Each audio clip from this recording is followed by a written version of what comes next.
네, 오늘은 이제 올해 마지막 날 영상을 촬영하고 있고요. 조금 시간 됐죠? 수상살이 가장 젊고 빠른 고시원장의 모임, 오프라인 와인 파티 모임을 했는데 수상살이 고시원 맞은편에 맛있는 또 와인 레스토랑이 있습니다. 이탈리안 레스토랑인데 화이트 와인이랑 해산물 파스타 이렇게 먹으면서 재테크라든지 고시원 현황이 어떤지, 이후 사업을 어떻게 하실지 이런 얘기들을 좀 했고, 저희 네트워크가 굉장히 큰 강점이라 생각하는데 잘 마무리했습니다.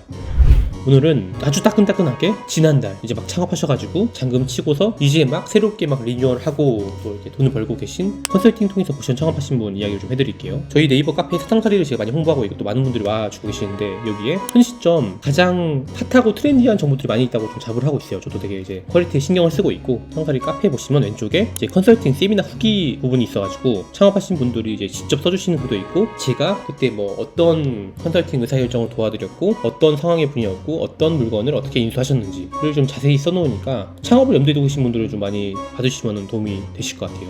첫 번째 이슈는 모텔 스테이. 제가 모텔 스테이를 운영하고 있진 않지만 이번에 모텔 스테이를 원하시는 분이 계시기도 했고 예산이 또 맞기도 하고 해가지고 좀 도움을 드렸고, 다행인 게 굉장히 만족스럽게도 운영하고 계세요. 그리고 이분은 계속 모텔 스테이만 하신다고 하세요. 근데 어떤 기준으로 모텔 스테이를 구해야 하는지에 대해서 좀 말씀을 드릴게요. 이분의 경우 일단 저희 컨설팅 통해서 신청을 해주셨고, 지금 대기, 경기 북부권, 노원 이쪽이었던 것 같아요. 그쪽에 본업이 있으시고 추가로 현금 흐름을 위해서 고시원을 창업하고 싶었던 분이시고, 이분들의 특징이 지금 예산이 딱 1억 5천 정도였어요. 그래서 저는 사실 1억 5천 좀 빠듯하다 했는데, 그래도 조금 이제 충분한 시간을 가지고 또 약간 거리가 있더라도 경기 북부권의 물건을 찾아보면 있을 수 있을 거라 생각해서 컨설팅을 진행을 했고, 다행히도 한 달 정도 만에 바로 또 물건을 구하셔가지고 창업을 하셨죠. 이분이 하신 게 이제 모텔 스테이였어요. 모텔 스테이가 뭐냐 아시는 분들 아시겠지만, 모텔이에요. 모텔 원래 모텔인데 이 모텔을 인테리어 하거나 아니면은 그대로 가성비 있게 운영하면서 그러니까 한 달치씩 하는 게 이제 모텔 스테이입니다. 고시원 운영이랑 똑같은 거죠. 그러니까 모텔은 원래 숙박 영업, 하루하루 주말에 좀 더 비쌀 수 있고 대실 영업할 수 있고 이런 건데, 장기 고객으로 채워놓으면은 어떤 장단이 있냐, 아무래도 고시원처럼 손이 좀 덜 가죠. 덜 가고 청소나 이런 것도 한 달 산다, 두 달 산다 이러면은 이제 막 정규 청소 인원을 쓸 필요가 없고 당근 마켓을 통해서 한다거나 아니면 이제 용역 계약 통해 가지고 건바이건 하고 이런 식으로 가능해지기 때문에 모텔 스테이라고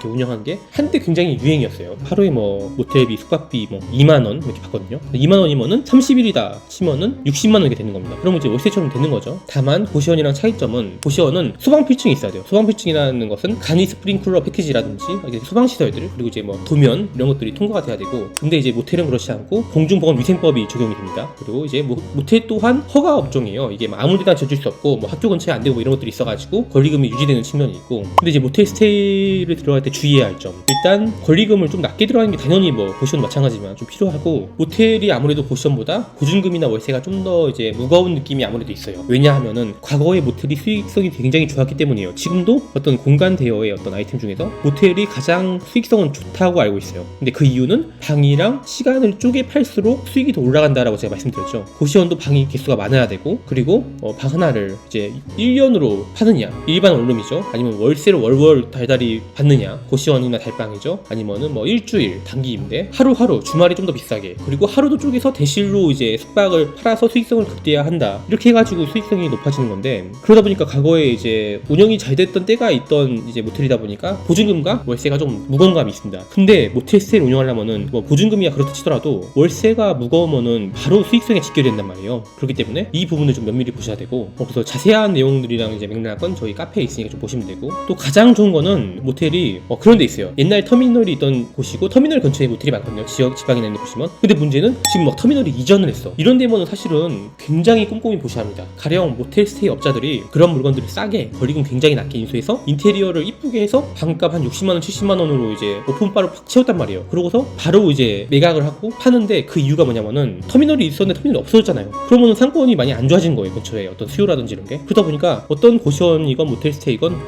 오픈을 새로 하고 인테리어 하고 이러면은 또 금방 채워집니다. 근데 결과적으로 이게 시설이 감가상각이 되고 내가 받을 수 있는 월세가 어떻게 되냐, 그 지역의 입지, 그 지역의 월세에 수렴하게 돼 있어요. 그러면 이제 점점 60만원 받던 게 55만원 깎여지고 도시가 낙후되고 이제 수요가 약하다가 심하는, 그렇기 때문에 내 권리금이 결과적으로 손해보고 수익도 떨어지는 그런 큰 문제가 생깁니다. 그래서 모텔 스테이도 굉장히 꼼꼼히 보셔야 한다 말씀드리고, 가장 좋은 거는 달방으로 일부 돌리고, 또 내가 언제든 원하면은 수요가 있어가지고 단기 숙박 수요로도 좀 채울 수 있고, 이러면 좋은 게 내가 운영의 묘를 좀 가질 수 있어요. 가령 이번에 이제 인수하신 분이 거기가 등산로 입구다 이러면은 또 등산을 다니시는 분들이 하루 숙박 이런 거 많이 이용하기도 하고 해가지고 이게 되게 수익성을 높여줄 수 있거든요. 반 정도를 달방으로 채워놓고 안정적으로 수익을 내면서 이제 월세 내고 뭐 이제 각종 관리비 내고 그러면서 추가로 내가 단기 숙박을 받으면서 이거를 이제 수익을 높인다. 이런 약간 운영의 재미가 있기 때문에 이런 식으로 지금 굉장히 만족스럽게 운영하고 계세요. 그래서 이제 모텔이랑 모텔 스테이를 비교를 하면은 하나의 물건을 예를 들었을 때 내가 이제 숙박으로 단기 숙박으로 쪼개서 팔아가지고 매출이 월 3천만 원 나온다. 이러면은 원래 모텔을 운영하면은 정규 청소 인원이 있어야 돼요. 낮밤으로. 그러면 이제 정규 그 청소 인원에 대한 인건비가 나가죠. 그리고 이게 현금 장사가 있기 때문에 키오스크나 이런 걸 통해서 자동화를 하기 전에는 또 카운터를 시키는 분도 있어야 돼요. 그러다 보니까 매출이 3천이다 이러면은 이런저런 인건비랑 뭐 이런 거 제외해가지고 뭐 이익이 한 1,500이 남는다. 이런 구조고 근데 이거를 전부 다 달방을 돌린다. 이러면은 매출이 줄죠. 매출이 한 2천이다. 근데 고정비 인건비도 주는 거예요. 왜냐면은 매일 맞게 뭐 수건 뭐 갈아주고 매번 이제 뭐 시트 가르고 이런 게 아니기 때문에 당근 마켓을 통해서 청소 임모분을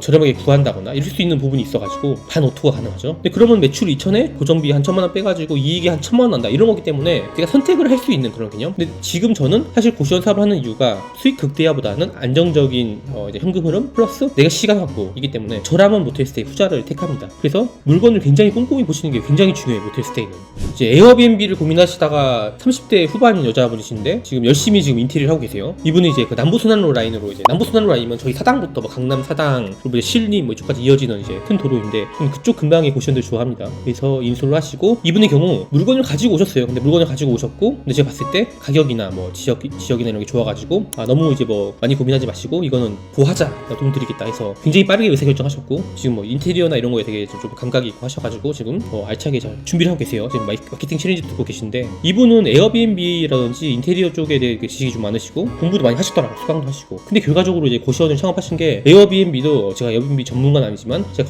건너 이제 뭐 강사분들이나 하시는 분들 알고 있으면은 에어비앤비도 공급이 굉장히 치열합니다. 수익성이 떨어집니다. 공급이 많아지면 아무래도 그리고 1등이 계속 1등하는 구조가 될 것이며 후발주자면은 가령 마포나 이런 데서는 이제 집주인들도 또 에어비앤비나 이런 것들 트렌드나 수익성이 나온다는 걸 알기 때문에 약간의 갑질 아닌 갑질이 있어요. 가령 월세를 더 높인다거나 뭐 이런 경우가 있어가지고 에어비앤비나 고시원이나 뭐나 물건을 굉장히 꼼꼼히 보셔야 되고 저는 여전히 저희 시각은 에어비앤비나 단기 임대 이런 물건들을 권리금을 주고 들어가는 거는 굉장히 반대합니다. 왜냐면 좀 수익성이 떨어진다 보고 있고 이게 상가 임대차가 아니고 주택 임대차기 때문에 좀 더 이슈가 빠르게 올 확률이 있어요. 그 정도로만 정리해드리고 근데 여튼 이분은 이제 에어비앤비를 고민하시다가 고시원 사업에 좀 메리트를 느끼시고서 되게 싸게 인수하셨어요. 지금 그 시장에 나와 있는 가격이 얼마다 싶으면은 그보다 수천만 원 좀 세이브를 했죠. 그것도 이유가 있습니다. 한번 계약이 엎어졌어요. 저는 이런 균열이 있는 물건을 굉장히 좋아하거든요. 그러면 이제 왜 계약이 엎어졌는지 어떤 문제가 있는지 어떤 하자가 있는지 내가 그걸 극복 가능한지를 봐서 내가 한 1, 2천 싸게 들어갈 수 있다 하면은 고를 해야죠. 거기서 이제 이익이 생기는 겁니다. 그래서 또 고시원이 100점짜리 물건은 없어요. 여기는 공용 화장실에 문이 잘 안 닫히는 그런 구조였거든요. 이 사진은 아닙니다. 이 사진은 제가 캠핑장 놀러 갔을 때 글램핑장 거기도 문을 여니까 이게 안 열리더라고요. 이렇게 100% 오픈이 안 되더라고요. 근데 이제 뭐 글램핑장도 이런데 고시원 이러면은 너무 불편하지 않겠느냐? 불편하죠. 불편하지만 감수할 수 있다. 이런저런 단점이 있지만 그건 우리가 극복해가지고 70점짜리 80점짜리를 80점 90점 만들어가지고 운영을 하자. 그래서 저희 와인 파티 전에는 컨설팅으로 창업하신 분, 컨설팅으로 이제 물건 보시는 분들을 저희 사당동에 있는 또 순두부집에 모여가지고 식사를 했고요. 다들 그래도 곧잘 운영하고 계시고 해가지고 굉장히 마음이 놓이고 있습니다. 그래서 저는 컨설팅에서 창업하시면은 창업하신 분들의 네트워킹이나 좀 추후에 뭐 어떻게 하시고 이런 것들을 좀 챙겨보려고 여전히 하고 있어요. 그리고 이제 마지막으로 한 번 더 말씀드리면은 이분은 지금 이제 아직 본업이 있고 하셔가지고 남편분과 함께 고민하시다가 좀 우량한 물건을 보시고서 바로 창업을 하셨어요. 우량한 물건 뭐 한 4억대 이상 물건은 또 몇 가지 체크해야 될 포인트들이 더 있습니다. 좀 더 꼼꼼하게. 그래서 이제 저희 사장살이 고시원 옥상에서 1대1 대면 미팅을 통해서 이분이 지금 예산이 어느 정도이시고 어느 지역에 창업을 원하시고 기대 수익률이 얼마고 어떤 스타일의 고시원을 하시고 싶어 한다를 제가 파악을 하고서 그 이후에 그런 물건들을 매핑을 해드립니다. 물건 한 2억 개 보시고 바로 창업하신 것 같고 차근차근 뭐 소방필증이라든지 뭐 임대차에서 어떻게 대응할지 월세가 올랐을 때 어떻게 할지 이런 것들을 좀 시나리오별 대응책을 같이 좀 논의해 드렸고요. 굉장히 스무스하게 지금 창업하셨고 이분도 지금 월세를 올린다 만다 이슈가 있었지만 소폭 올리면서 계약을 3년 계약을 했어요. 임대차 계약을. 이것도 굉장히 유의미하고 좋은 겁니다. 보통은 2년이고 뭐 강남이나 홍대 이런 데는 1년씩 하기도 해요. 그래서 건물주 성향을 파악하는 것도 굉장히 중요하고 마지막으로 또 이제 홍보를 하자면은 제가 12월 달에는 지원 컨택팅 모집을 안 했어요. 기존 11월 달에 하신 분들도 있고 연말에 좀 차분하게 저도 이제 좀 정리를 하면서 좀 내실 다지면서 기존에 하신 분들 어떠신지 좀 챙기고 또 내년에 좀 더 사업을 확대해 나가기 위해서 준비를 했는데 다행히도 다들 이제 곧잘 하시는 것 같고 크게 뭐 리스크 없이 물론 고생하시는 분들이 있습니다만은 제가 도움 드릴 수 있는 부분 도움 드리려 하고 있고 그래서 1월달에 지금 또 이미 지금 그 컨설팅 예약 주신 분도 있고 하는데 1월 한 중순쯤에 제가 다시 한번 컨설팅을 모집하는 글들이나 저희가 원데이 클래스를 모집할 거라서 저희 네이버 카페 세상살이 좀 가입을 해주시고 이 영상의 댓글에 링크가 있으니까 보시고 건너오시면 도움이 되실 것 같습니다. 오늘은 여기까지 할게요. 고맙습니다.